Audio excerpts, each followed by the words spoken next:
Let's ഗോയുടെ പുതിയൊരു എപ്പിസോഡിലേക്ക് എല്ലാവർക്കും സ്വാഗതം.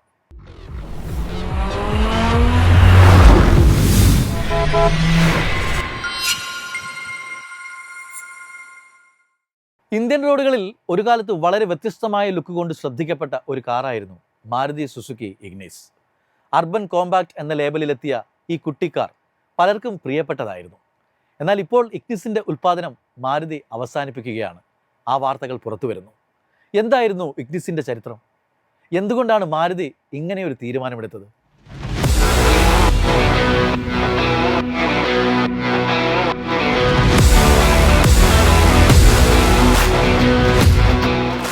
ഇഗ്നിസ് എന്നത് പെട്ടെന്നുണ്ടായ ഒരു പേരല്ല.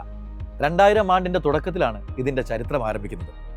സുസുക്കി കൾട്ടസ് എന്ന മോഡലിൻ്റെ പകരക്കാരനായാണ് അന്താരാഷ്ട്ര വിപണിയിൽ ഇഗ്നിസ് എത്തിയത്. അന്ന് ഇതൊരു സബ് കോമ്പാക്ട് ഹാഷ്ബാക്ക് ആയിരുന്നു. ഷെവർലെ ക്രൂയിസുമായി ഇതിന് ചില സാമ്യങ്ങളും ഉണ്ടായിരുന്നു. 2008 ഈ മോഡൽ പിൻവലിക്കപ്പെട്ടു. പിന്നീട് വർഷങ്ങൾക്ക് ശേഷം 2015 ടോക്കിയോ മോട്ടോർ ഷോയിൽ വെച്ച് ഒരു പുതിയ കോൺസെപ്റ്റായി ഇഗ്നിസ് വീണ്ടും അവതരിപ്പിക്കപ്പെട്ടത്.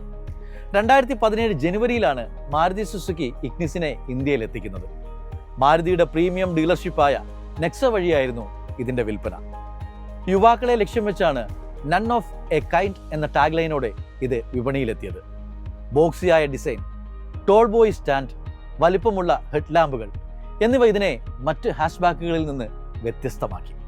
തുടക്കത്തിൽ 1.2 ലിറ്റർ പെട്രോൾ എഞ്ചിനും 1.3 ലിറ്റർ DDIC ഡീസൽ എഞ്ചിനും ലഭ്യമായിരുന്നു. എന്നാൽ പിന്നീട് ഡീസൽ മോഡൽ അങ്ങ് നിർത്തലാക്കി. Android Auto, Apple CarPlay, LED project ഹെഡ്ലാമ്പുകൾ എന്നിങ്ങനെ അക്കാലത്തെ അത്യാധുനിക സൗകര്യങ്ങൾ ഇതിലുണ്ടായിരുന്നു. 2020 ഓട്ടോ എക്സ്പോയിൽ വെച്ച് ഇഗ്നിസിന് ഒരു ഫേസ് ലിഫ്റ്റ് നൽകി. ഇതിൽ കൂടുതൽ SUV ലുക്ക് നൽകാനായി ഫ്രണ്ട് ഗ്രില്ലിലും ബമ്പറിലും മാറ്റങ്ങൾ വരുത്തി. BS6 മാനദണ്ഡങ്ങൾ പാലിക്കുന്ന എഞ്ചിനിലേക്കും കാർ മാറി.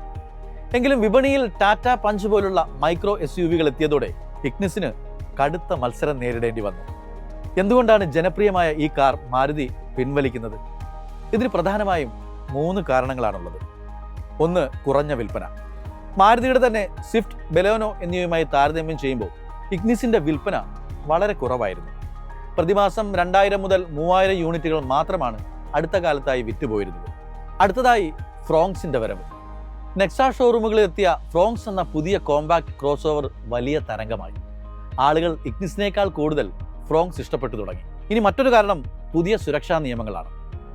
വരാനിരിക്കുന്ന കൂടുതൽ കർശനമായ സുരക്ഷാ നിയമങ്ങളും എമിഷൻ മാനദണ്ഡങ്ങളും അനുസരിച്ച് ഇഗ്നിസിനെ പരിഷ്കരിക്കുന്നത് ലാഭകരമല്ലെന്ന് കമ്പനി വിലയിരുത്തി. ഇഗ്നിസ് നിർത്തലാക്കുന്നത് നിലവിലെ ഉടമകളെ ബാധിക്കുമോ? ഇല്ല എന്നതാണ് ഉത്തരം.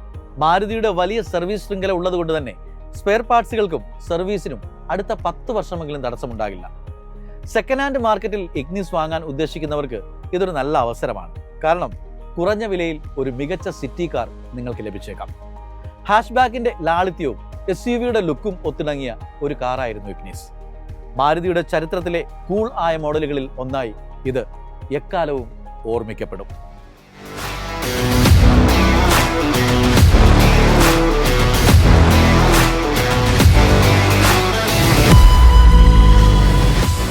ഇന്ത്യൻ വാഹന വിപണി ഇന്ന് വലിയൊരു പരിവർത്തനത്തിലൂടെയാണ് കടന്നുപോകുന്നത്. മാർച്ചിലെ റെക്കോർഡ് വിൽപ്പന മുതൽ പ്രമുഖ മോഡലുകളുടെ പിൻവാങ്ങൽ വരെ നീളുന്ന വാർത്തകളാണ് കഴിഞ്ഞ ദിവസങ്ങളിൽ പുറത്തു വന്നത്.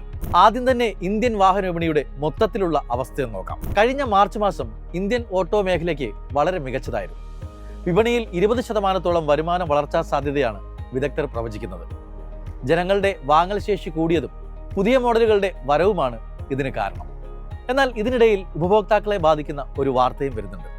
മഹീന്ദ്ര തങ്ങളുടെ ജനപ്രിയ മോഡലായ സ്കോർപിയോ ക്ലാസിക്കിന്റെ വില വർദ്ധിപ്പിച്ചു. നിർമ്മാണ ചെലവ് കൂടിയതാണ് ഇതിന് കാരണമായി കമ്പനി പറയുന്നത്.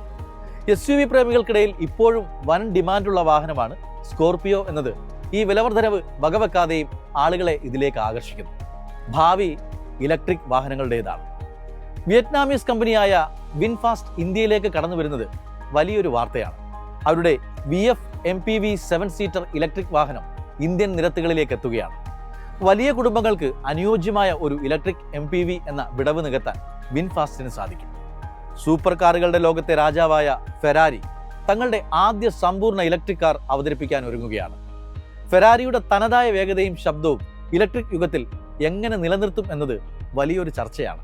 റോമിൽ വെച്ച് നടക്കുന്ന ചടങ്ങിൽ ഈ വമ്പൻ ലോഞ്ച് നടക്കും. ബ്രാൻഡിന്റെ എക്സ്ക്ലൂസിവിറ്റി നിലനിർത്താൻ CEO വിഗ്ന ഉയർന്ന വിലയാണ് നിശ്ചയിച്ചിരിക്കുന്നത്.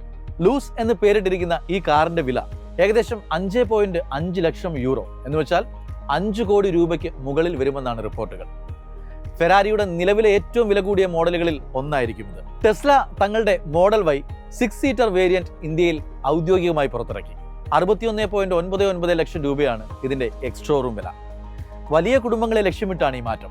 രണ്ടാം നിരയിൽ നൽകിയിരിക്കുന്ന ക്യാപ്റ്റൻ സീറ്റുകൾ ഒറ്റ ചാർജിൽ 681 കിലോമീറ്റർ വരെ സഞ്ചരിക്കാനുള്ള റേഞ്ച്, വെറും 5 സെക്കൻഡിൽ 0 മുതൽ 100 കിലോമീറ്റർ വരെയുള്ള വേഗത, ഇന്ത്യൻ റോഡുകൾക്ക് അനുയോജ്യമായ അഡാപ്റ്റീവ് സസ്പെൻഷൻ എന്നിവയാണ് ഈ മോഡലിലെ പ്രധാന പ്രത്യേകതകൾ. ഡ്രൈവർ ഇല്ലാതെ കാറുകൾ ഓടുന്ന കാലത്തെക്കുറിച്ച് നമ്മൾ ഒരുപാട് കേട്ടു. എന്നാൽ യൂറോപ്പിൽ ലെവൽ 3 ADAS സാങ്കേതികവിദ്യയുടെ വ്യാപനം കുറയുന്നതായാണ് പുതിയ റിപ്പോർട്ടുകൾ. ഇതിന്റെ കാരണങ്ങൾ എന്താണെന്ന് നോക്കാം. നിയമപരമായ തടസ്സങ്ങൾ. അപകടം നടന്നാൽ ആരുത്തരവാദി എന്ന കാര്യത്തിൽ ഇപ്പോഴും അവ്യക്തതയുണ്ട്. രണ്ടാമത് ചെലവാണ്. ഈ സാങ്കേതികവിദ്യ സാധാരണ കാറുകളിൽ ഉൾപ്പെടുത്തുന്നത് കാറിന്റെ വില വൻതോതിൽ വർദ്ധിപ്പിക്കുന്നു. അടുത്തതായി ഉപഭോക്താക്കളുടെ വിശ്വാസം.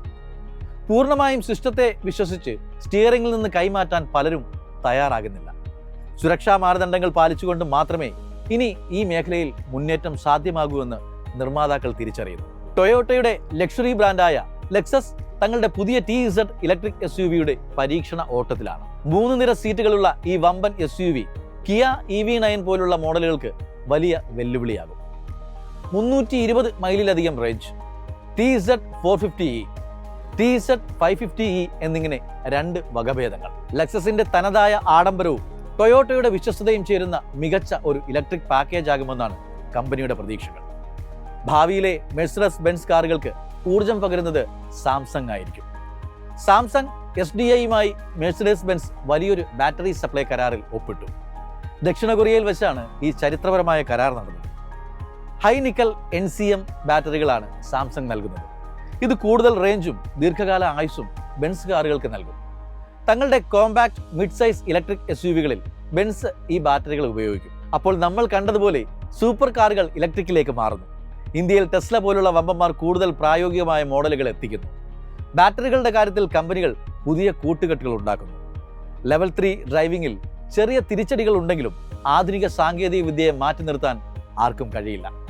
ഫ്രഞ്ച് വാഹന നിർമ്മാതാക്കളായ റെനോ ഇന്ത്യയിൽ തങ്ങളുടെ 2ാം വരവിനുള്ള തയ്യാറെടുപ്പിലാണ്. 2030 വിപുലമായ പ്ലാനുകളാണ് അവർക്കുള്ളത്. പുതിയ ഡസ്റ്റർ ഉൾപ്പെടെയുള്ള SUVകളും ഇലക്ട്രിക് കാറുകളും റെനോയുടെ പട്ടികയിലുണ്ട്. ഇന്ത്യൻ വിപണിയിൽ തങ്ങളുടെ വിഹിതം വർദ്ധിപ്പിക്കാൻ റെനോ വലിയ നിക്ഷേപമാണ് നടത്തുന്നത്. ഇനി ഇരുചക്ര വാഹന പ്രേമികൾക്കായുള്ള വാർത്തകളാണ്. ഇന്ത്യയിൽ റെട്രോ മോഡേൺ ബൈക്കുകൾക്ക് വലിയൊരു ആരാധക വൃന്ദമുണ്ട്. ഏറെ നാളത്തെ കാത്തിരിപ്പിന് ശേഷം യമഹ XSR 155 വിപണിയിൽ ചർച്ചയാവുകയാണ്. ഇതിന്റെ ക്ലാസിക് ലുക്കും MT-15ലെ കരുത്തുറ്റ എഞ്ചിനും യുവാക്കളെ ആകർഷിക്കുന്നു.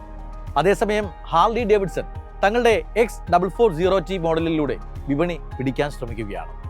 ഹീറോ മോട്ടോകോർപ്പുമായി ചേർന്നുള്ള ഈ നീക്കം ഹാർലിയെ സാധാരണക്കാർക്കും പ്രാപ്യമാക്കുന്നു. ഈ 2 ബൈക്കുകളും തമ്മിലുള്ള മത്സരം വരും മാസങ്ങളിൽ ഇന്ത്യൻ റോഡുകളിൽ നമുക്ക് കാണാം. കൂടാതെ സ്കൂട്ടർ പ്രേമികൾക്കായി വെസ്പ തങ്ങളുടെ കരുത്തുറ്റ പ്രൈംവേര 150cc അല്ലെങ്കിൽ 180cc വേരിയന്റുകൾ ലോഞ്ച് ചെയ്യുന്നതിനെക്കുറിച്ചുള്ള സൂചനകൾ നൽകുന്നുണ്ട്. പ്രീമിയം സ്കൂട്ടർ വിപണിയിലെ രാജാവായി തുടരാനാണ് വെസ്പയുടെ പ്ലാൻ. ചുരുക്കത്തിൽ പഴയ മോഡലുകൾ വിടവാങ്ങുകയും പകരം കൂടുതൽ സ്മാർട്ടായ കരുത്തുറ്റ വാഹനങ്ങൾ വരികയും ചെയ്യുന്ന ഒരു മാറ്റത്തിന്റെ ഘട്ടത്തിലാണ് നമ്മൾ. മാരുതിയുടെ മാറ്റങ്ങൾ, പുതിയ ബ്രാൻഡുകളുടെ വരവ്, ഇലക്ട്രിക് വാഹനങ്ങളുടെ കുതിപ്പ് എന്നിവയെല്ലാം സൂചിപ്പിക്കുന്നത് ഇന്ത്യ ലോകത്തിലെ തന്നെ ഏറ്റവും വലിയ ഓട്ടോമൊബൈൽ ഹബ്ബായി മാറിക്കൊണ്ടിരിക്കുന്നുവെന്നാണ്. നിങ്ങൾ ഒരു പുതിയ വാഹനം വാങ്ങാൻ പ്ലാൻ ചെയ്യുന്നുണ്ടെങ്കിൽ ഈ മാറ്റങ്ങൾ തീർച്ചയായും ശ്രദ്ധിക്കണം. ഇഗ്നിസ് പോലെ ഒരു കാർ വാങ്ങാൻ ഉദ്ദേശിച്ചവർക്ക് ഇനി ബെലോനോ ഫേസ് ലിഫ്റ്റിനായി കാത്തിരിക്കാം. ബൈക്ക് പ്രേമികൾക്ക് യമഹയുടെയും ഹാർലിയുടെയും ഓപ്ഷനുകൾ മുന്നിലുണ്ട്. ഇത്തവണത്തെ ലെറ്റ്സ് ഗോയുടെ എപ്പിസോഡ് ഇവിടെ അവസാനിക്കുകയാണ്. വീണ്ടും കാണാം മറ്റൊരു എപ്പിസോഡിൽ.